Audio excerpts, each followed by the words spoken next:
Hello, everyone, and welcome to today's session of Slavery Archive Book Club, where we are going to be reading our own founders and co-host Ana Lucia Araujo's book on museums and Atlantic slavery.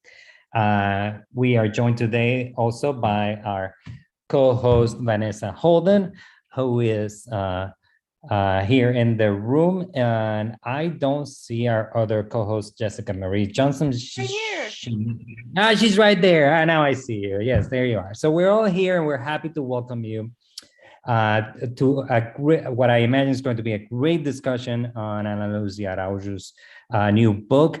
And of course, she needs no introduction, so I'll quickly pass over the mic to her, where she can get us going. Ana, take it away. Hi, everyone. Good evening, and thank you for coming. I hope I will not ramble too much with this presentation. Then I will give a short presentation on the book, and then after we are going to have questions and answers.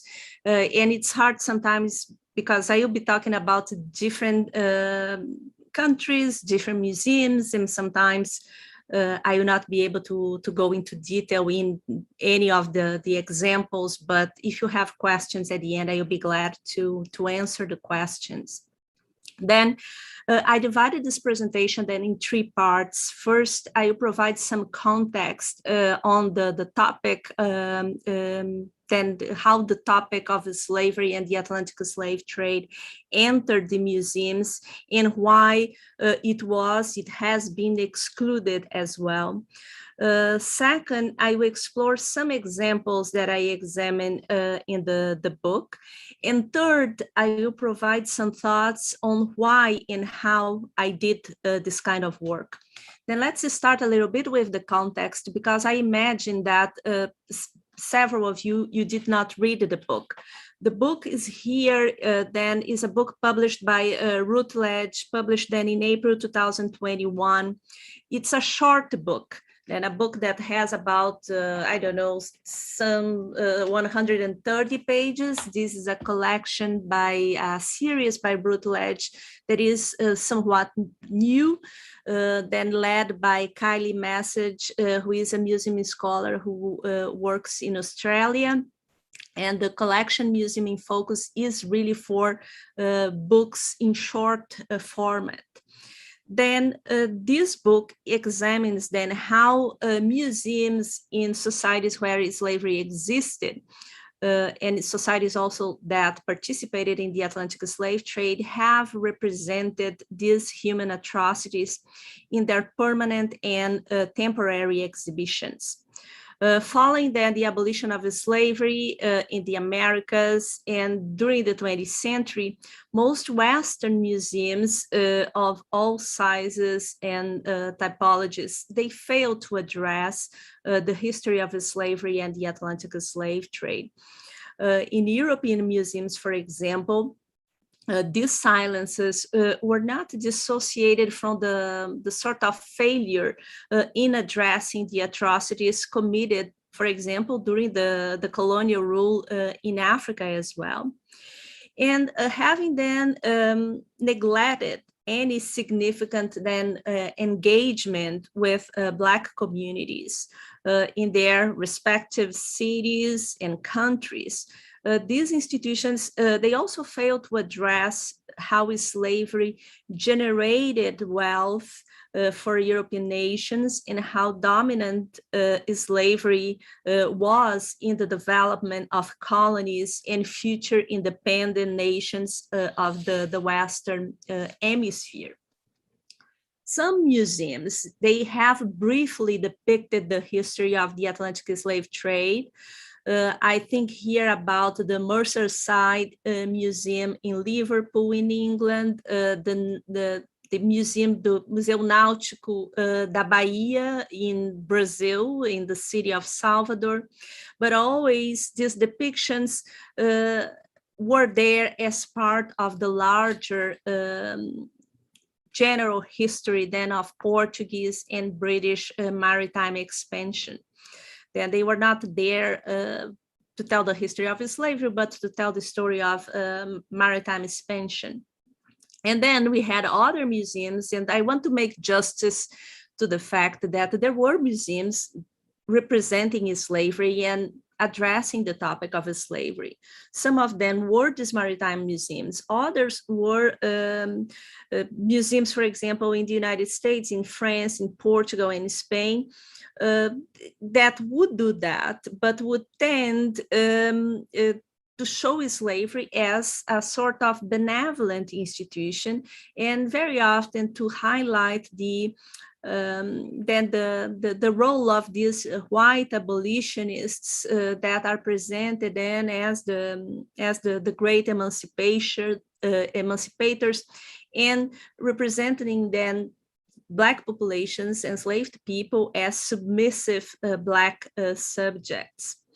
Now we had also, of course, exceptions, and I examined in the book one case from Brazil, but we had a number of course, we still have a number of cases here in the United States, museums then ran by local communities, associations, and also municipalities that have addressed the history of slavery and the Atlantic slave trade, sometimes with very modest means. No support then from the cities or public resources, very often also with no support from professional historians. And here I think about the Sandy Spring Slave Museum in Maryland, the Old Slave Mart Museum in Charleston, that now it's more developed.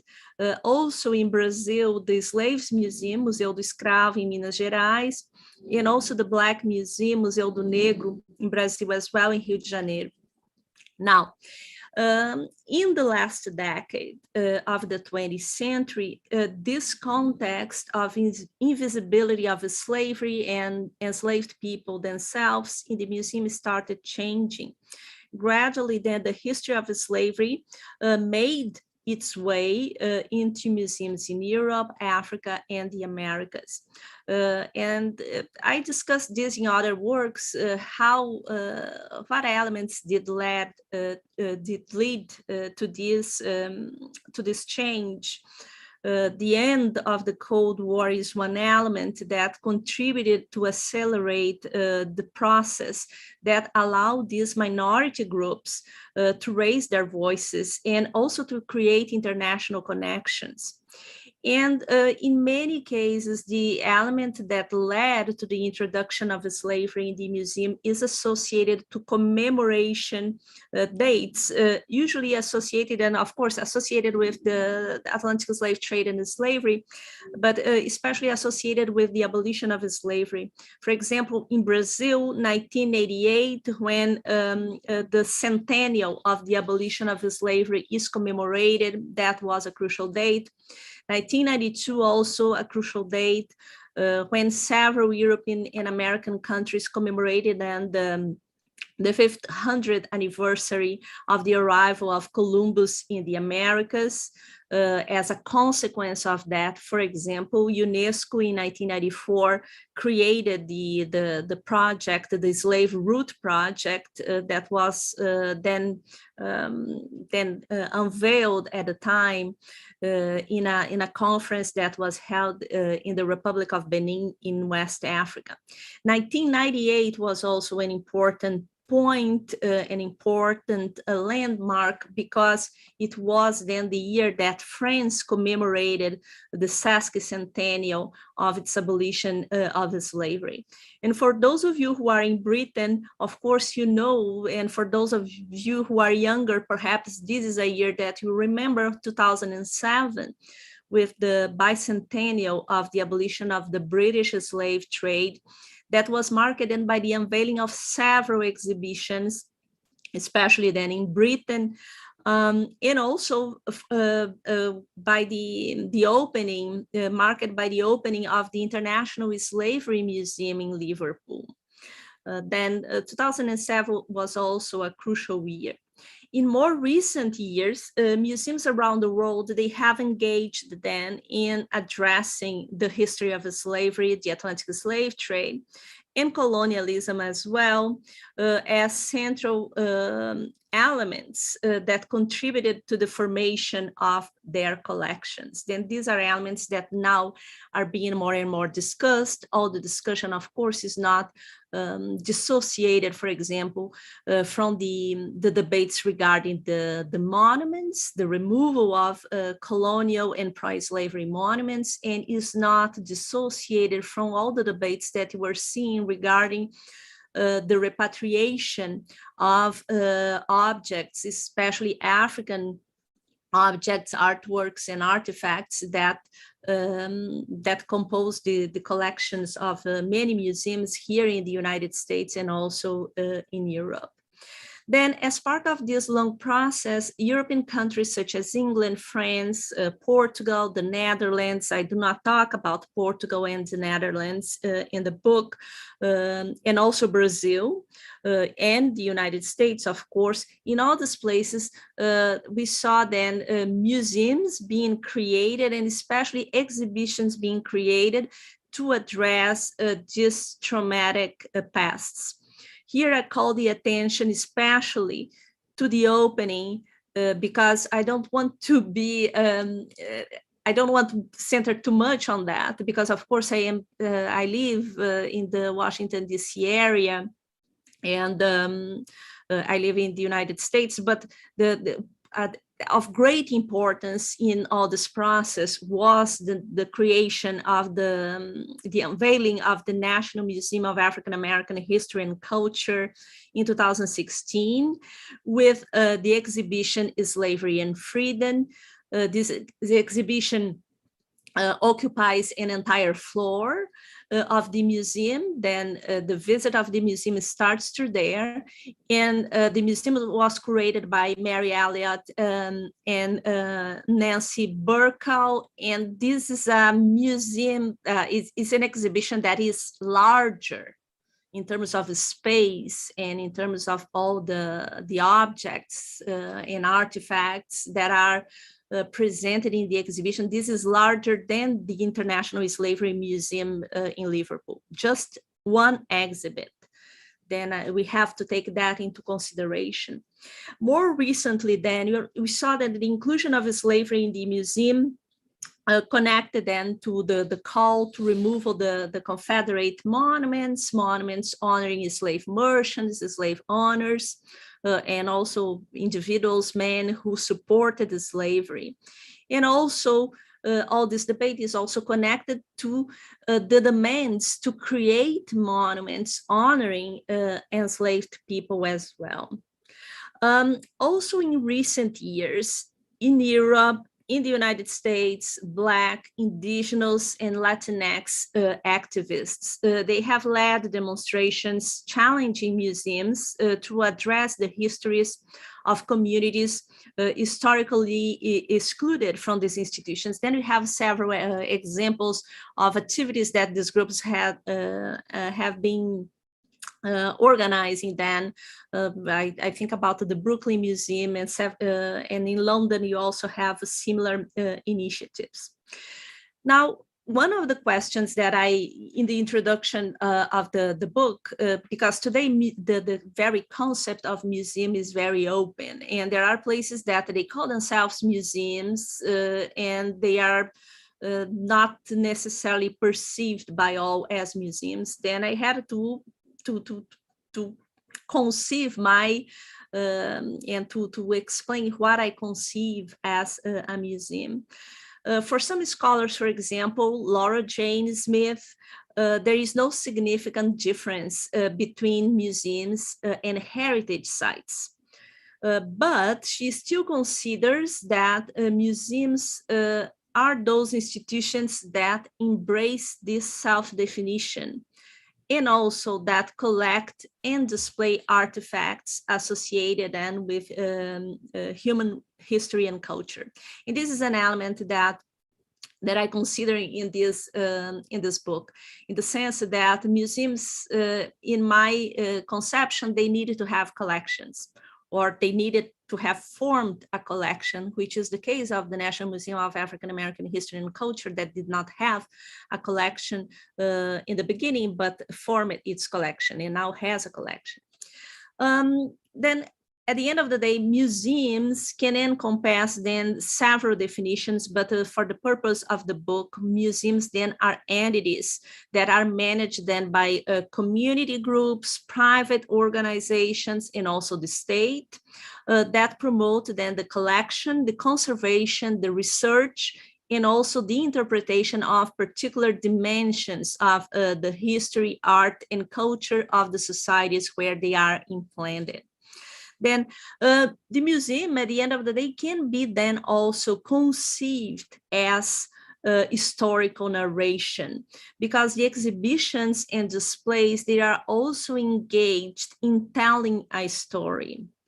In other words, then museums of history, museums of art, museums of art and culture, they also act as cultural and education hubs, and they are conceived as instruments that can either prevent or promote social change.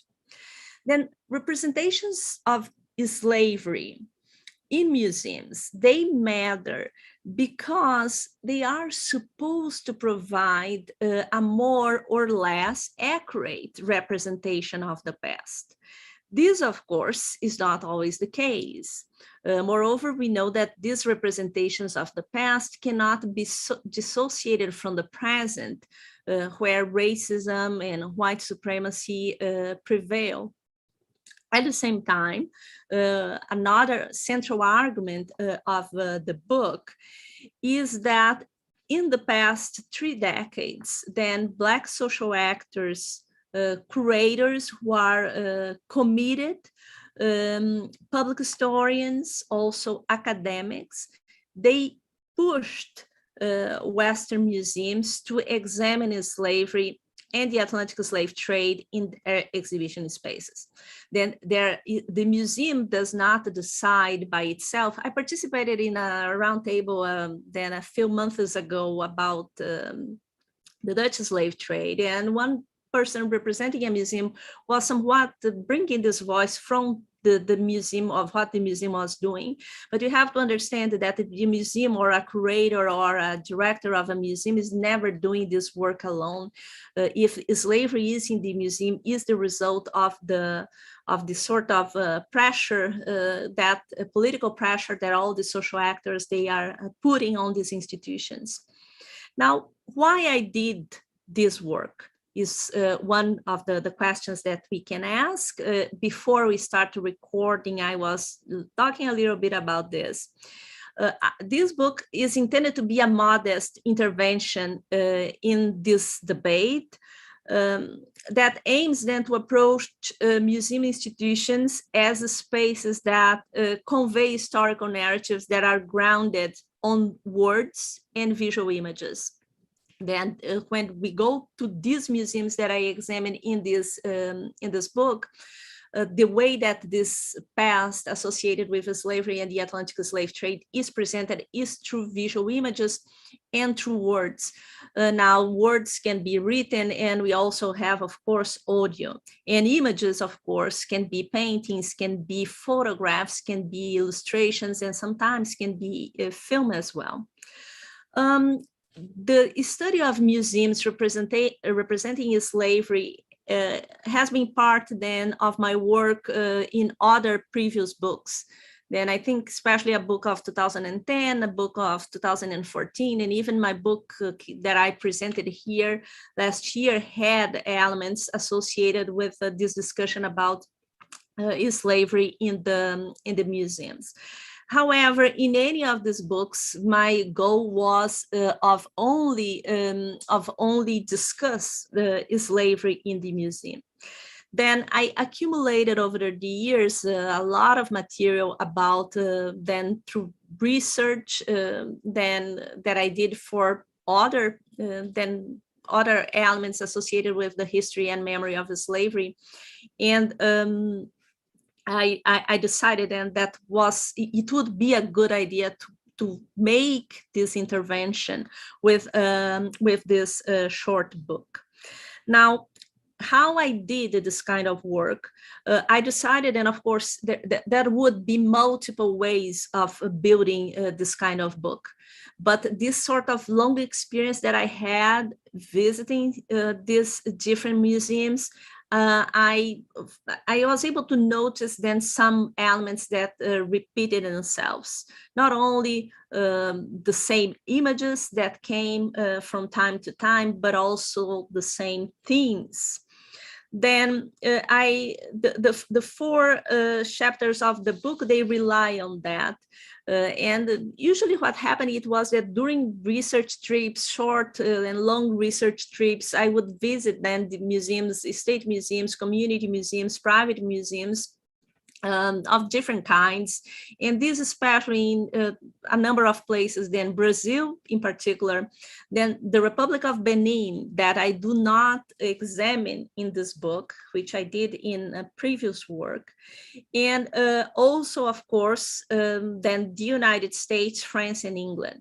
Essentially, these were the places that I had. And then, of course, I observed what was done in the Netherlands, in other places such as Portugal, even a little bit in Germany. But these were the places that I decided to focus on, because were places that I came back often and visit some of these exhibitions then several times. Also, I benefited from the fact that I live in Washington, D.C. I've been living here for 13 years now. Then here is a place that all this discussion regarding slavery in the museum has been present since 2008, especially when Barack Obama became the president of the country. Then the main archive of this work is the museum with its courtyards, rooms, halls, walls, glass displays, and everything. A very interesting place that anybody studying museums should visit is, for example, the gift shops. These are places that we learn a lot of elements by visiting these places. And in the book, then I examine why and how museums in specific exhibitions were created, what narratives about the slavery they developed in the past decades and also in the present. I also identify elements that are recurrent elements. Also, I examine then visual images, artifacts, and I look at how these different devices, they are combined and displayed then in exhibition spaces. To approach the museum, then I use the same methodological tools that I employ, for example, when I am examining monuments and memorials, for example. And I seek really to understand how museums convey the past in the present by either incorporating then or avoiding then the sensitive topic of slavery in their exhibitions. Other elements, then my goal in doing this kind of work, and this is what I did, is really to historicize how and why slavery and the Atlantic slave trade have been represented in these places, why these institutions and how they were created, and what led them to address the problem of slavery. Also, I look at how curators of these spaces, when these curators exist, how they engage with the existing historical research about these past atrocities.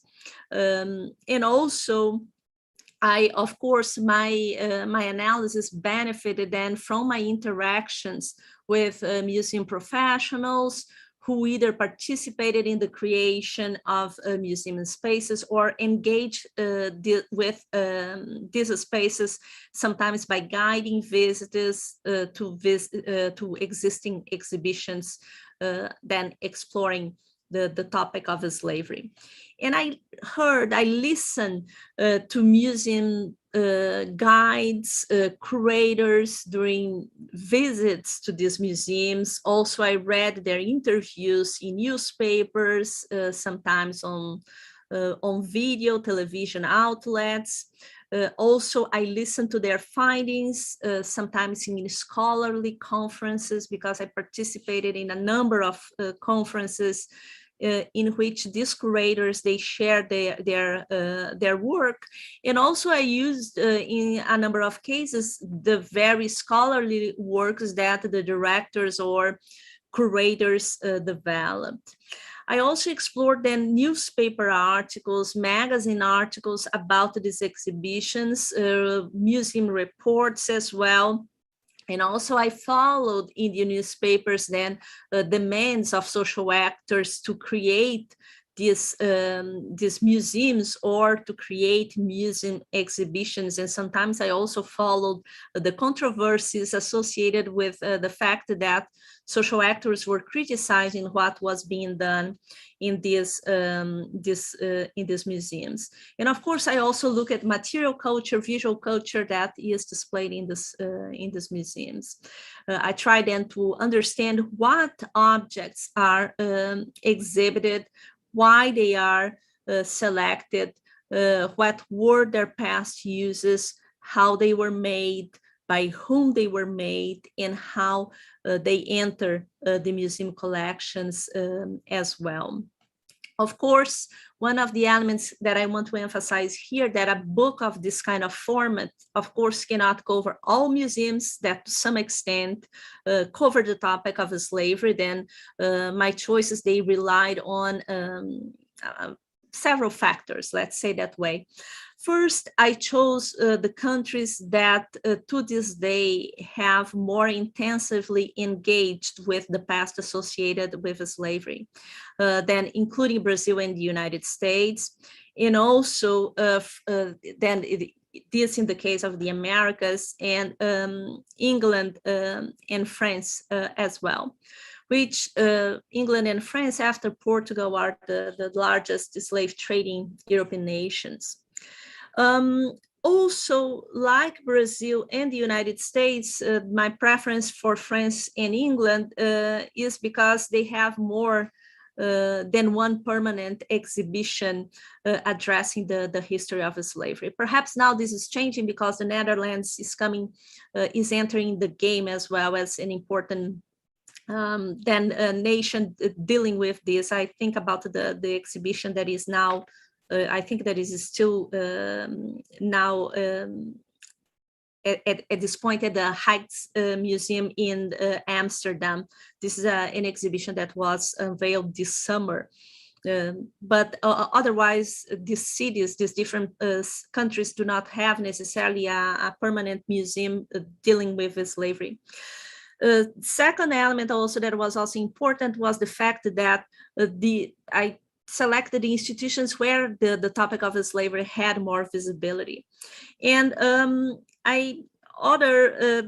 another element also that led me to consider, then to orient my choice, was to have a sort of to vary the kind of museums I was examining. For example, I have then, of course, the Smithsonian National Museum of African American History and Culture. The exhibition is Slavery and Freedom is examined in the book, but I also then look at house museums, for example, the John Brown House in Providence, Rhode Island, also the Georgian Museum in Bristol, that was also the house of a slave merchant, John Pinney. And I look also at museums such as the Black Museum in Rio de Janeiro, that was a museum created by a Catholic brotherhood. Now, when I was observing then and documenting these different exhibitions, and the ways that the collections address the issue of slavery, I noticed then a number of recurrent topics, and I will share my screen here. Let me see if I can do that now.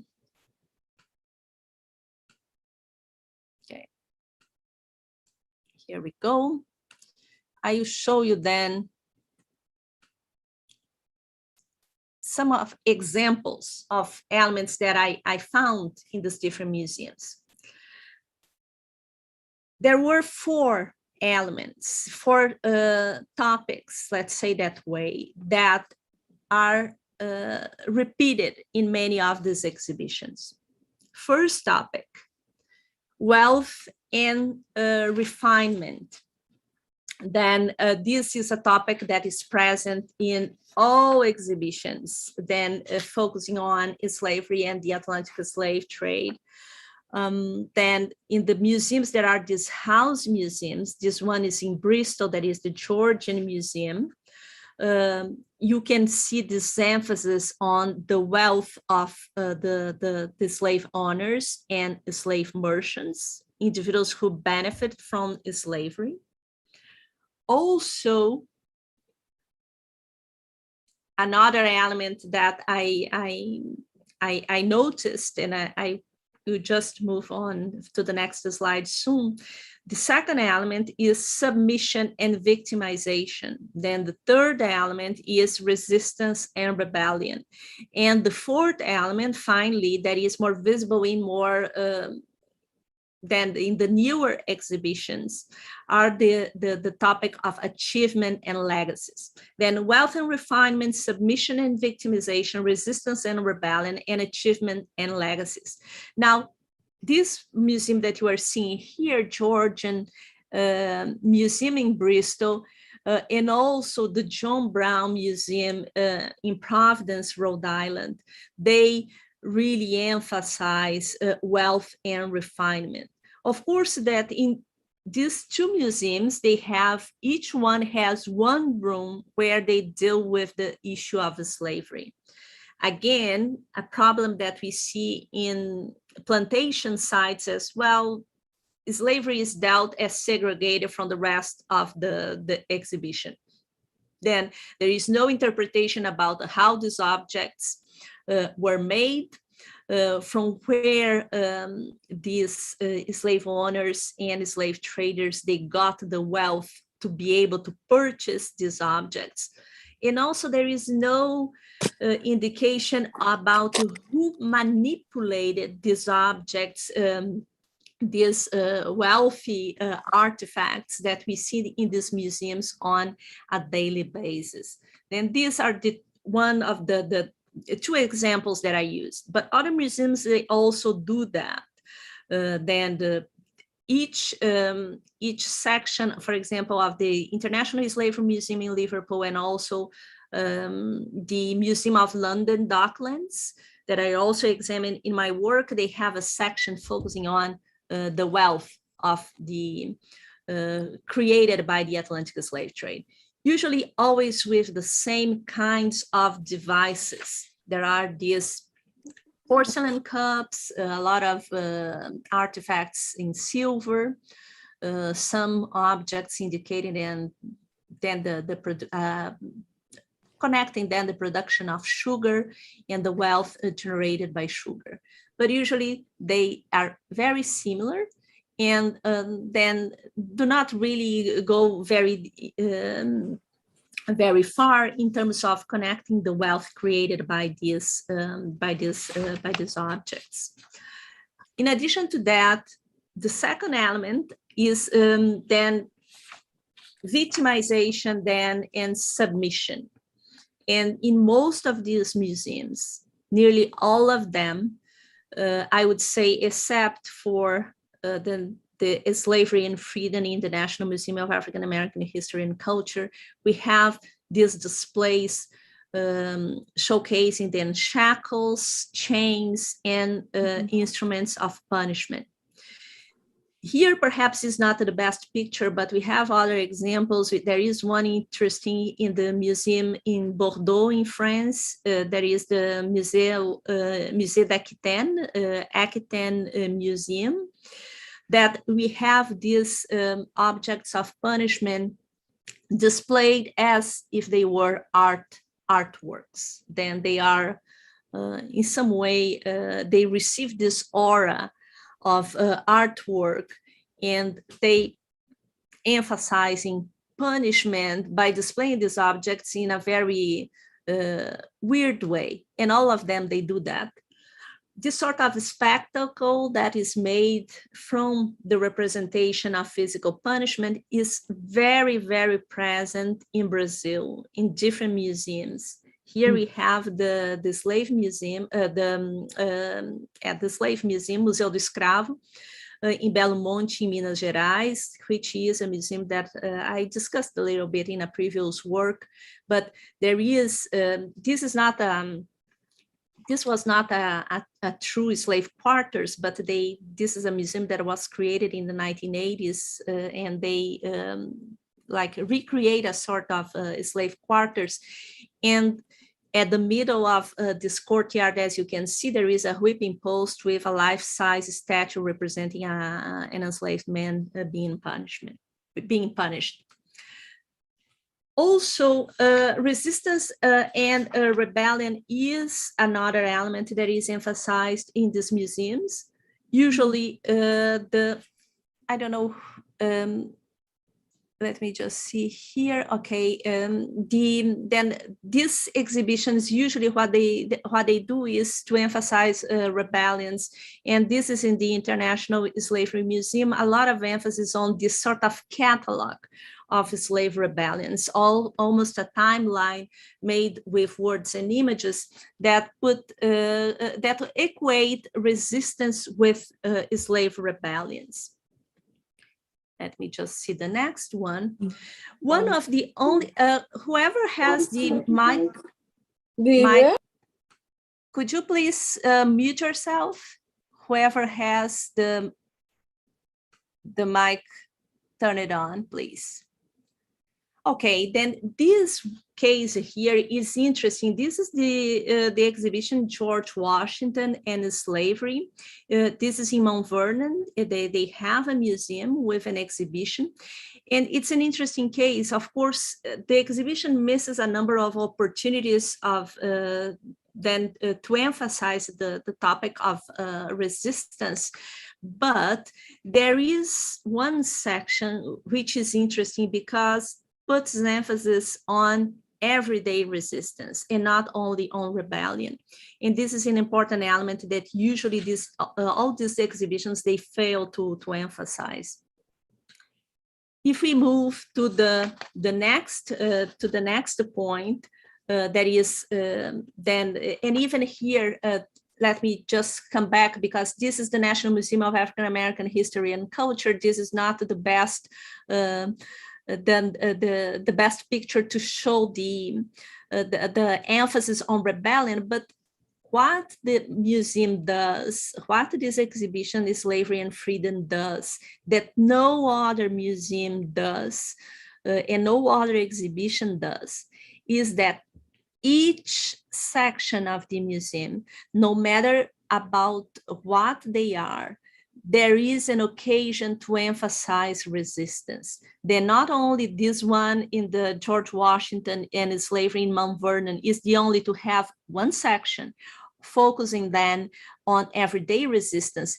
In Slavery and Freedom, even this section that in another book that I criticize this section featuring Thomas Jefferson, but we have Toussaint Louverture, who is depicted here in a life-size sculpture. No museum in France has a Toussaint Louverture in an exhibition. There is one in La Rochelle, but it's outside. It's not part of an exhibition on slavery.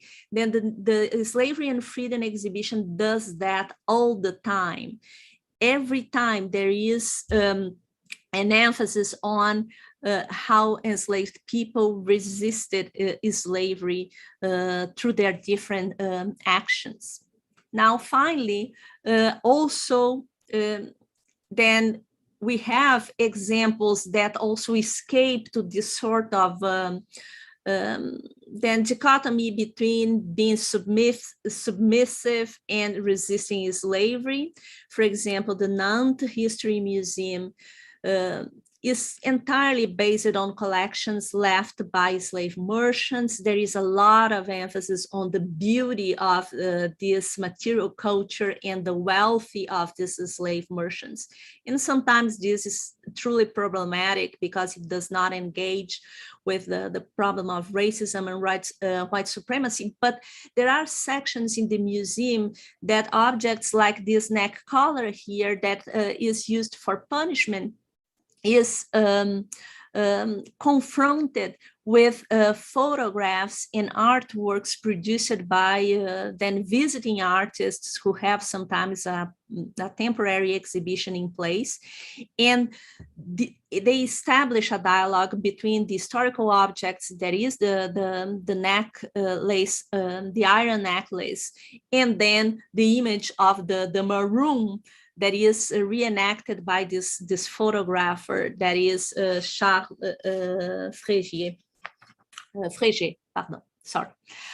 Now, other museums, however, like the museum, Afro-Brazil Museum, does something that is similar to what the exhibition Slavery and Freedom does, that is to emphasize, for example, objects that were manipulated and also produced by enslaved people. Then the material culture is there not only to emphasize punishment and how enslaved people were forced to perform work, but they also emphasize how enslaved people were also those who created these objects, and that the creation of these objects also has a connection with what these enslaved men and women were doing in the African continent. And the emphasis also on the fact that they manipulated these objects on a daily basis. Some museums, like the International Slavery Museum and the Museum of Aquitaine in Bordeaux, they emphasize the legacies. But very often the legacies are not fully discussed. For example, this panel that you see here in Bordeaux is inspired, then is based in many ways, inspired from what we have in the International Slavery Museum.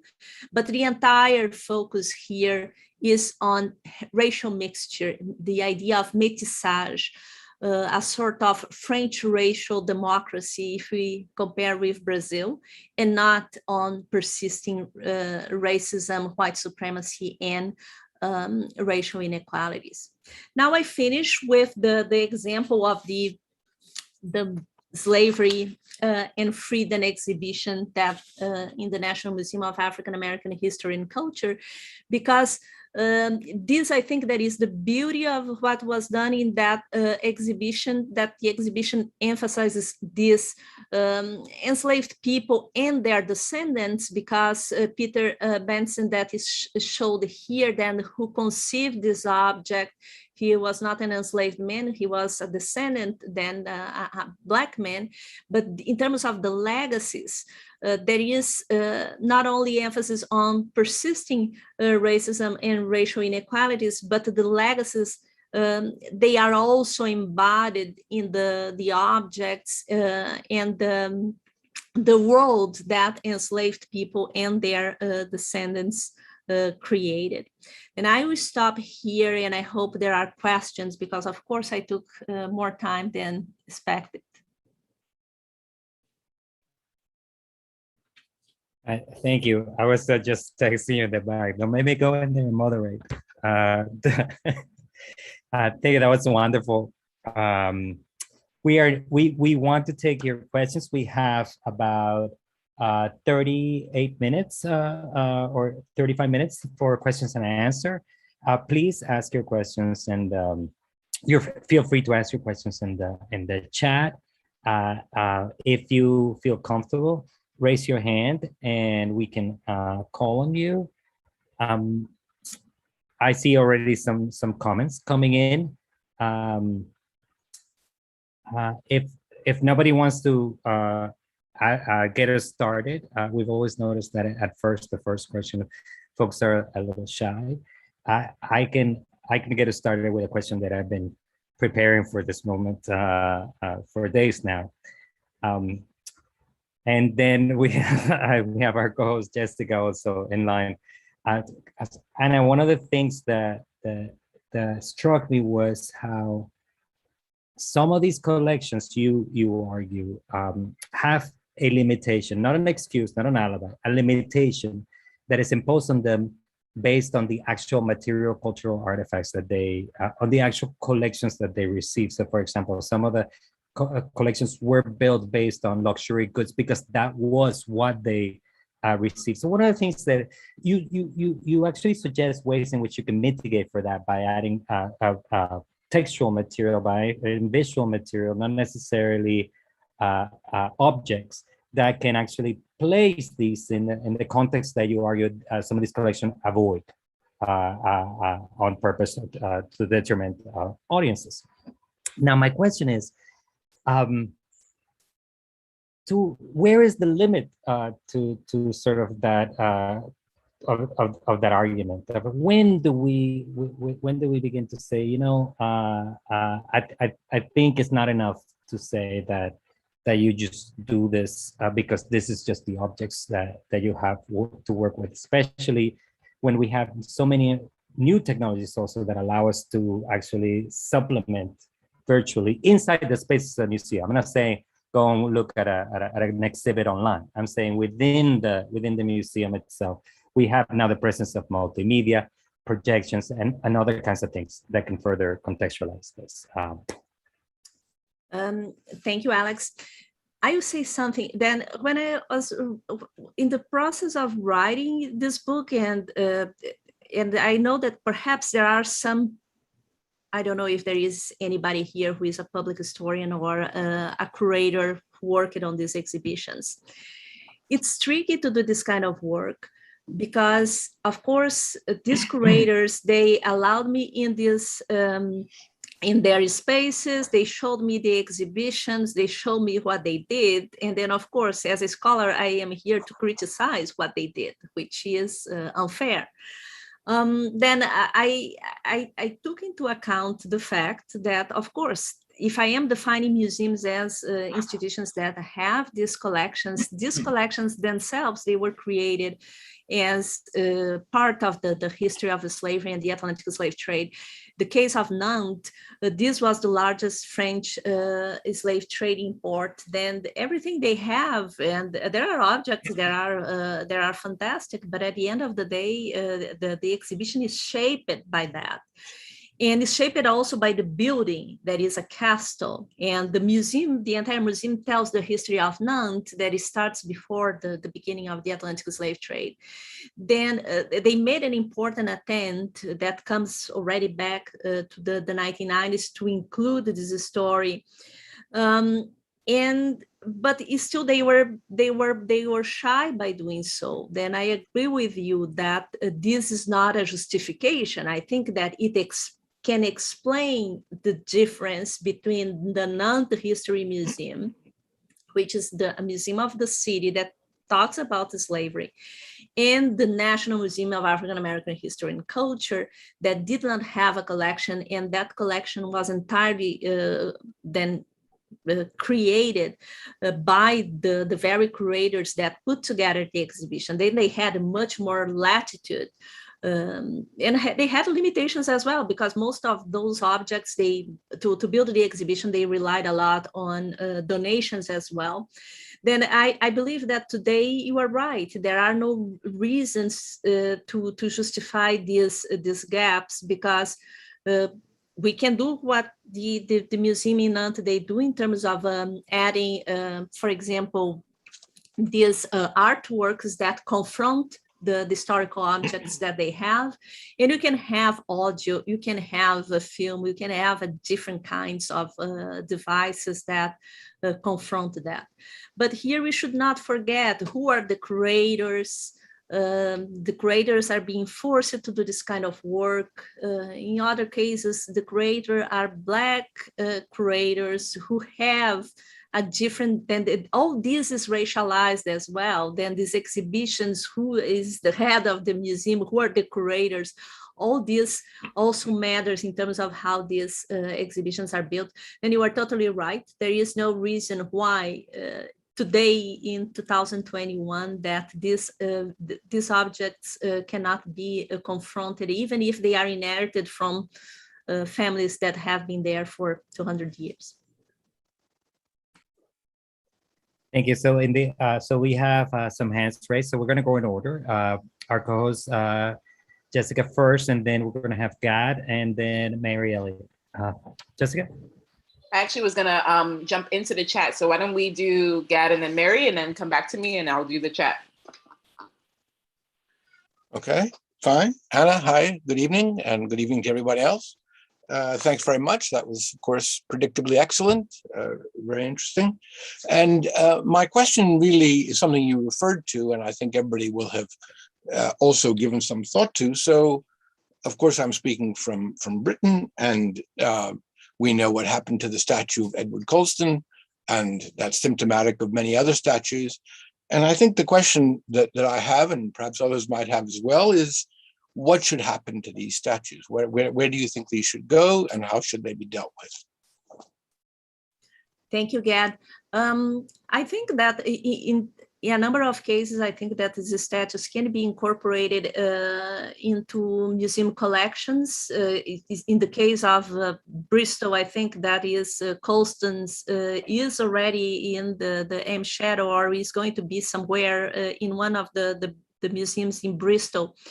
And some of these statues, I believe that it would be great to have them in the museums. For example, the one of Robert Milligan across from the Museum of London Docklands.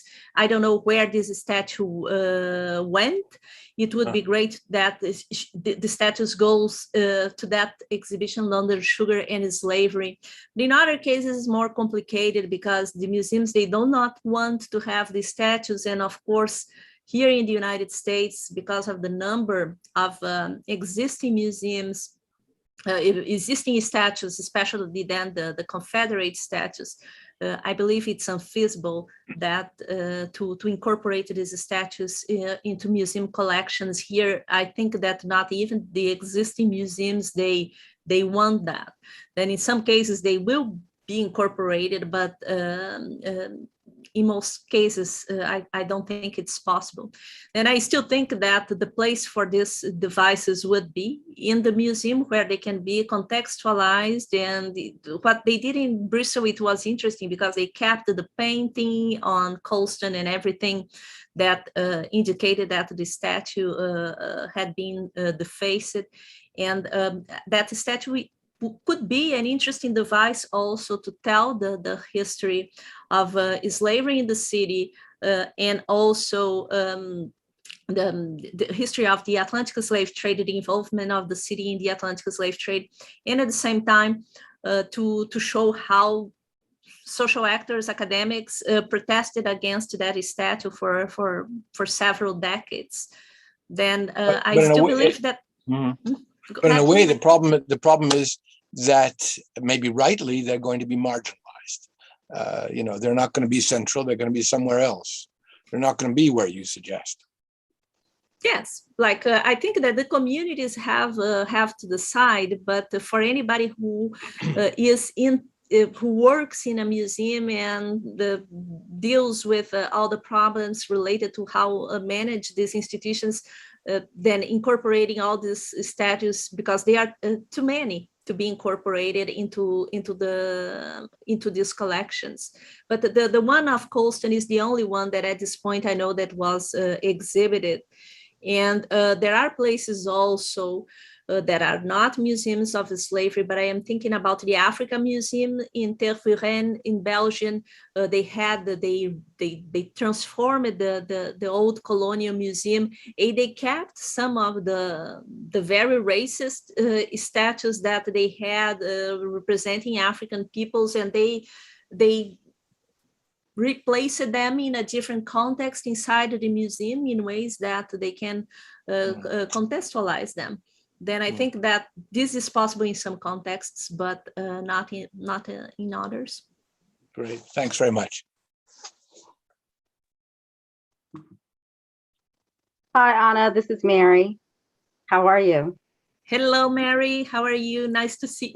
I'm not seeing you, but I can hear you. No, thank you. This was a really great program. Great hearing about your book, and thank you for both of your books and taking a critical view of the museums, including the one where I work at, because it helps us to consider how we do our work, right? And if we're being successful, and if there are things that we need to think about a little bit further. And also, we rely heavily on the scholars, no doubt, to help bring forward these very important stories. I was thinking about, there's so much I could say, but more specifically thinking about the conversation about borrowed objects, objects we received on loan. And then when we went out into the world and visited different communities and different museums with their own collections, historic sites. And what was really interesting was they had some really dynamic pieces in their collections, but they weren't interpreting them through the lens of slavery. And so to go into those collections with the curators responsible for, in the collection facilities, with the curators responsible for collections and looking at objects and saying, do you realize that this tells the story of X? And to see their response is like, we never looked at it like that. And then to see objects that had not been put on display before. There's a woman, Professor Maury McInnes, I believe, from University of Virginia, who wrote, I apologize, I don't remember the name of her book, but she wrote about the red flag that was used, placed outside of the auction sites down in South Carolina and Virginia. And there's an existing red flag in the Charleston Museum. And it was just after her book came out, shortly thereafter, that flag actually went on display in Virginia, and then we were able to display it in our museum. But that flag had been there for quite some time, and it's my understanding they had not put it out for display. And so those are the types of things that are quite interesting to me. The fact that there are these vast collections out in the world that have not been interpreted through the lens of slavery. And then the last thing I will say is, it's so important to look at what's coming to auction and to collect these auction catalogs, to know what is out in the world. My fear is that now, with the current political social climate, that some people might try to purchase objects not for display, but for destruction, or to keep them out of the accessible to the public. Thank you, Mary. This is important.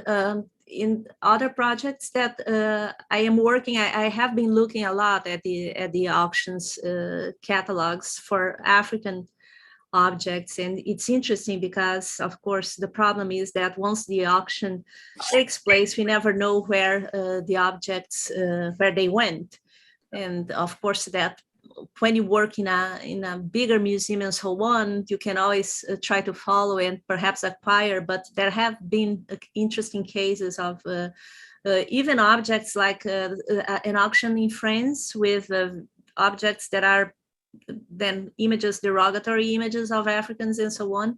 And the scholars, they even wrote a sort of letter to try to stop the auction. And we don't know what happened with that. Thank you. Jessica, you want to take some of the questions from the chat? I am happy to. My pleasure. We have lots of action in the chat, which is really, really exciting. Hopefully everybody can hear me. First up, Karen Grubart says, "I'm so excited to teach this book in conjunction with museum visits. What a gift." So I just want to make sure that I, as it's a newly published book, I want to make sure that we give our accolades as well.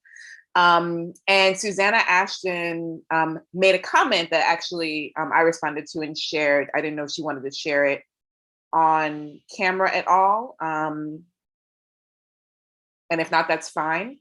What she said is, it's especially helpful because these materials are so profoundly emotive that those immediate moments of visualizing something can often, even to scholars in the field, shut down some thoughtful analysis, or at least that's often my situation. And so that in some ways can be turned into a question, and how you are grappling with the emotive aspects of these items from this particular past in different places and how you see museums are doing it. And I will also double that because there's a lot of questions and comments in the chat with the question from Dr. Marjolaine Kars. I know that Anna was involved in the exhibit in the, I'm going to mispronounce this, Regex Museum. Can you comment, Anna, on how the process there worked? And then there's other questions, but why don't we start with those two? Yes, the process in the Netherlands, it was, of course, it came from the museum, of course, from a long period of pressure from academics and different people organized or not necessarily organized in particular groups. But I've been in conversation with the two curators, including Valika at the time that she was not yet permanent in the museum in the very beginning. And again, what the point of departure there was also to work with pieces, with artworks that they had in the collections. But I think that they really made a great choice. That is the choice of following particular individuals. Then the story in the exhibition was to be told from the point of view of different enslaved men and women. Unfortunately, I was not able to see the exhibition. I will not see it, and I just know the exhibition through what is online, because there is an online exhibition because of COVID. They remain closed for part of the summer, and also through the catalog. But there was also participation of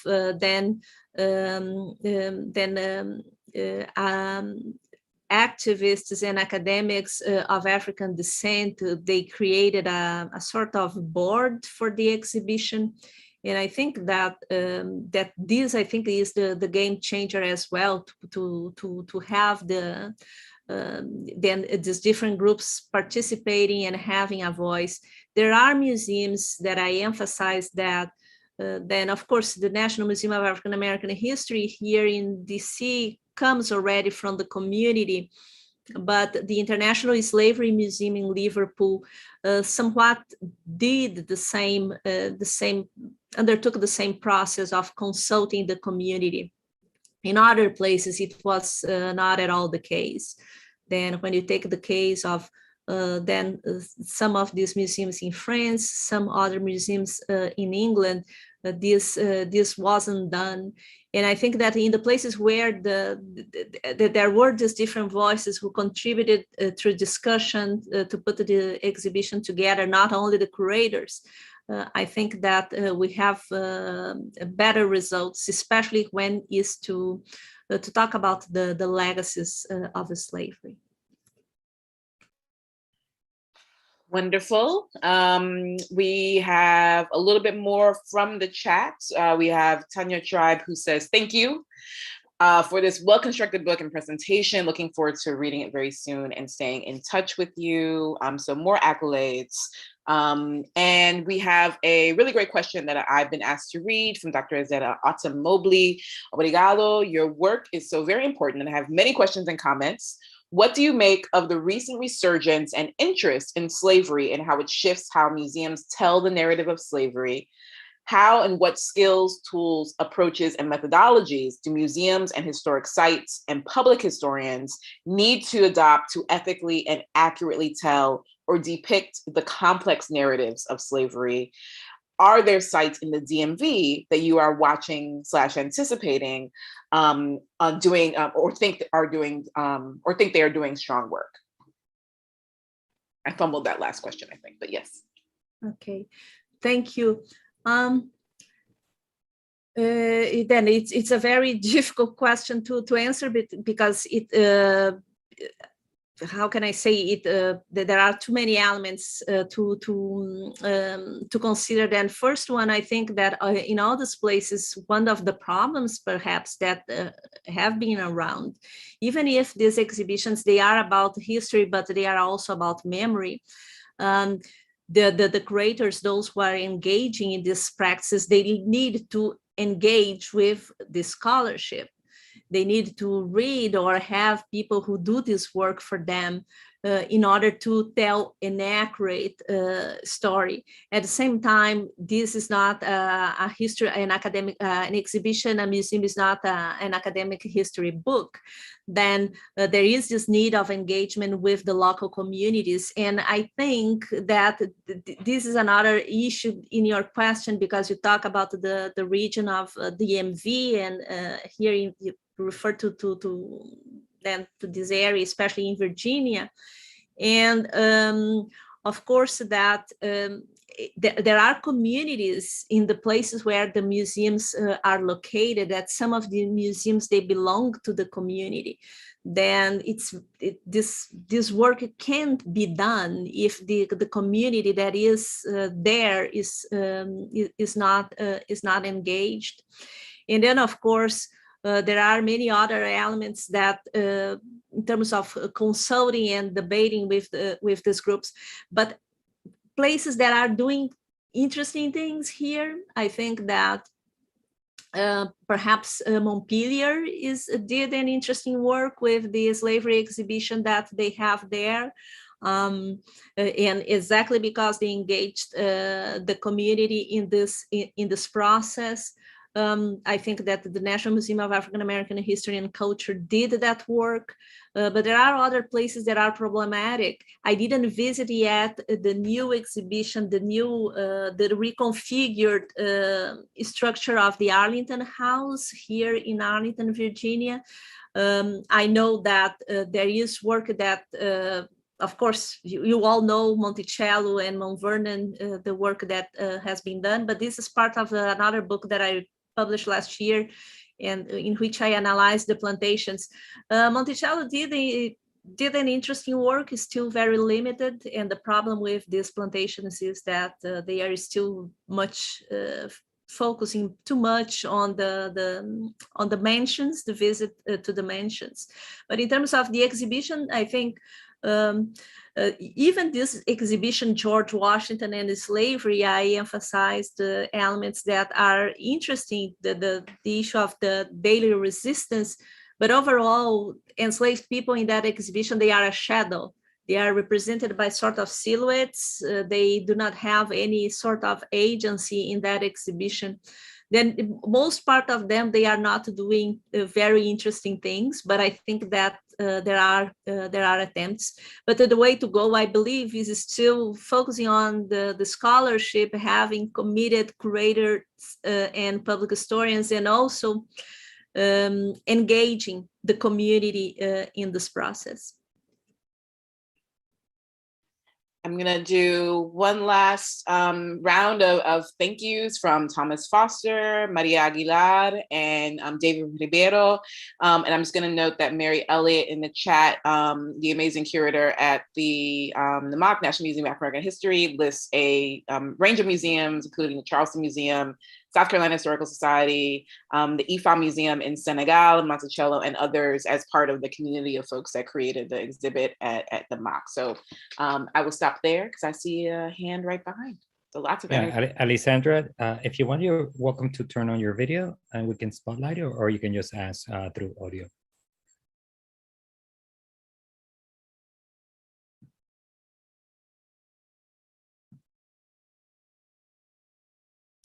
Could you please unmute? Thank you so much, Anna Lucia, for producing this book. I think it has an important motive in terms of close observation, which we don't often have until decades later, when someone observes that, oh, there was a particular period when things like this happened. So I think it has important implications for what I would term not just museum work, but museology. And I wonder, it actually is a takeoff of an earlier question in terms of what do we need to identify as the specificity, as the core identifying methodologies and strategies that should go into work like this. And you have mentioned them several times. But I also want to tie this to a further theme, in that I think it's important for us to recognize the distinction between the work of the Museum of African American History and Culture, which as a museum identified its core mission and worked towards that curatorially, which is very distinct from the approaches taken by many museums, Nantes and others, which simply drew on collections and assembled what they had in order to talk something along the lines of museum slavery.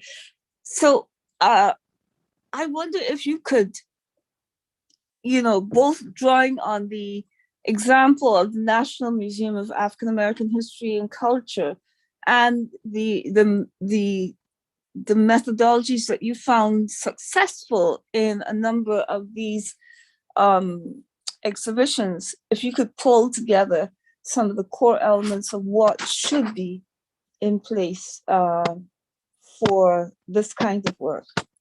Thank you. Thank you. It's hard, Sandra, and I take that into account. And I believe that for anybody who is doing this kind of work, on the one hand, it's important, of course, to take into account the national contexts, the regional contexts, but also, of course, the missions of these museums. However, even in the case of the National Museum of African American History and Culture, let's remember that this is not a slavery museum, that the slavery exhibition took the big space, and in my opinion, of course, is the best thing that is in the museum. Then the decision was never to make that a slavery museum. And then there are many other differences, but I think also that it's important to emphasize that that museum took 100 years to be there. It's not something that was simply done in a short period of time. But in terms of the methodologies, I think. How can I say, I believe that for all these places, they have to do with what they have. And if they are doing something, it is because the community is putting pressure on them to do something with what they already have. And to do that, they need to be, they have to respect then the history of these atrocities. Then they need to be able to convey a story, a narrative that take into account what really happened, between quotation marks. But in terms of the methodology, I would say that the most problematic elements in many of these museums is, for example, to display these objects that they already have without putting them into context. Then all this idea of the wealth generated by slavery, but that does not explain from where did it come from, and especially that does not explain who manipulated those objects, who were those, where are, for example, the enslaved Africans and their descendants, or even that in some contexts were not necessarily enslaved, but were descendants of people who were enslaved. In other cases, they were enslaved, and who worked in this house, in these houses owned by slave merchants and slave owners. They are usually made invisible. Then I believe that this is one element for the places that I emphasize wealth, that to make visible those created the objects, who manipulated the objects, and who did the work in those places that were very rich. Regarding the issue of resistance and submission, of course, we have to emphasize resistance, and we have to emphasize also physical punishment, and then and all the violence that was committed against enslaved people. But some places, they have only emphasized that dimension. Then if we do not add the other dimension, that is also the possibility of a revolt and agency, then this story becomes just a repetition of the violence that was committed during the period of slavery. Then I believe that through these 4 topics, I believe that if they are balanced, and I think that it's possible to build a narrative that can perhaps gives us a better idea of what the experience and the institution of slavery was. Now, of course, if you are referring to a museum that is in a plantation in the Caribbean, or that is in a region where slavery was very present, for example, in Brazil, is different from a museum that is in a house of a slave merchant in Bristol, where, of course, there were enslaved people living there, people who were brought from the Caribbean, but there was no plantation in that area, and so on. Then in these places is perhaps a little bit harder to emphasize these dimensions of the institution. But the point then is to show how the wealth generated in the plantations in the Caribbean impacted these different areas. And there is still a lot of resistance. Then this house museums is one element, and there is also a recent article, because people, they are doing this work in Britain about the country houses. And this is a spot that historically they have denied their connection with slavery. And overall, what all these places they are trying to do as well is, of course, they have their part to tell in terms of their participation in these atrocities. But on the other hand, the problem is that slavery was everywhere in many of these countries that we're talking about here. Then there are connections to slavery everywhere. And there is somewhat a resistance to consider that. Thank you. Thank you.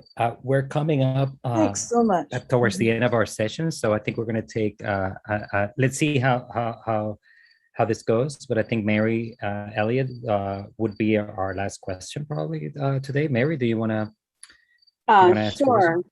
Thank you. I was just thinking about the question that was presented by Alessandra. And the thing that comes to mind for me is, if you start from your desire to tell a story and to humanize everyone associated with that story, and if you work from a site, for example, there was a site that I spoke with the, I think, chief curator.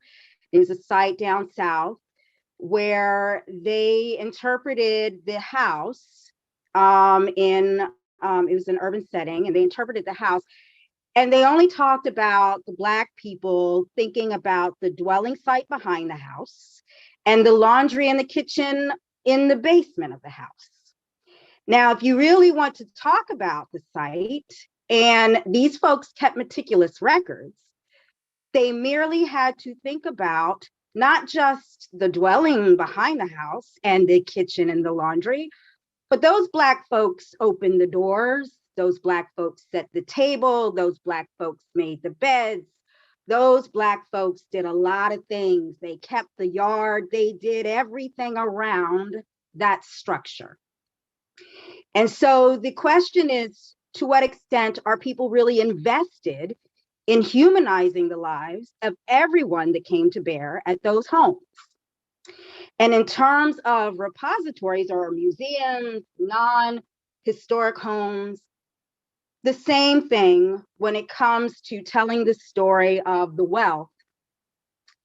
A teacup can open the door for a conversation about the experiences of the enslaved women or men who were domestic workers and what life was like for them from a mere teacup. And so it is how you approach the object, how you approach the archive, how you approach the landscape, how you approach the facility, and how invested you are in telling a truthful, full, complete, and human story.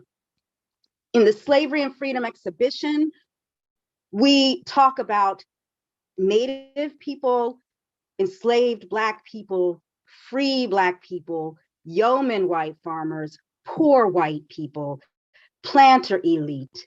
It's everybody. And we intentionally did so. And I think that is important, to be intentional, sincere, and to make the effort.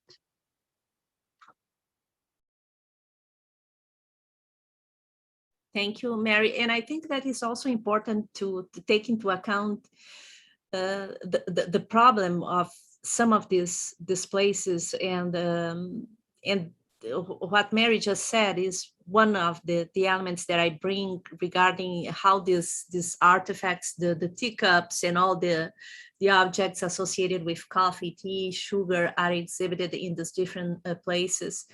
There is also an issue of the audiences in some of these places, such as the International Slavery Museum or even the Museum of London Docklands, that engage more with, and to some extent also the museum in Bordeaux, the way that they engage the audiences, because the cities have, I would say, then a significant or a visible Black population, then these places, they are much more compelled of doing this kind of work. And of course, in the National Museum of African American History and Culture as well. But in other places, their audiences are strictly or mainly white.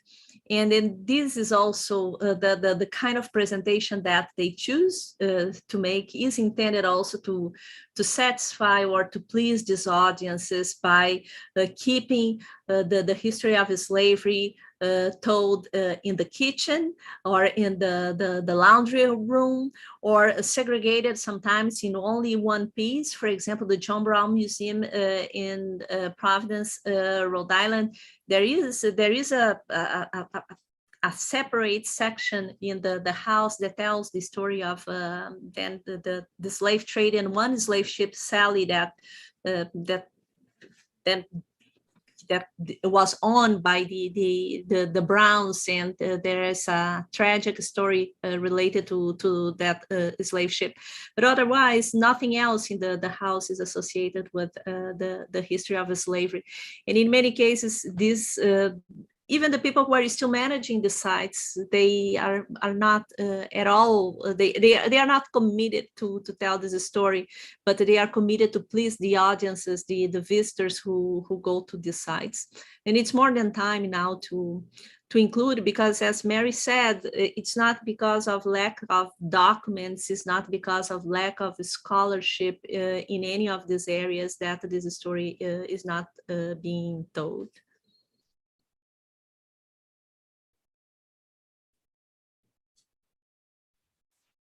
Thank you, everyone, for a wonderful session, and thank you, Anna, for indulging our questions. And I will pass on the mic to you now. We change your hats now. You're not going to be the author. Now you're going to be the host again, and tell us about our next session.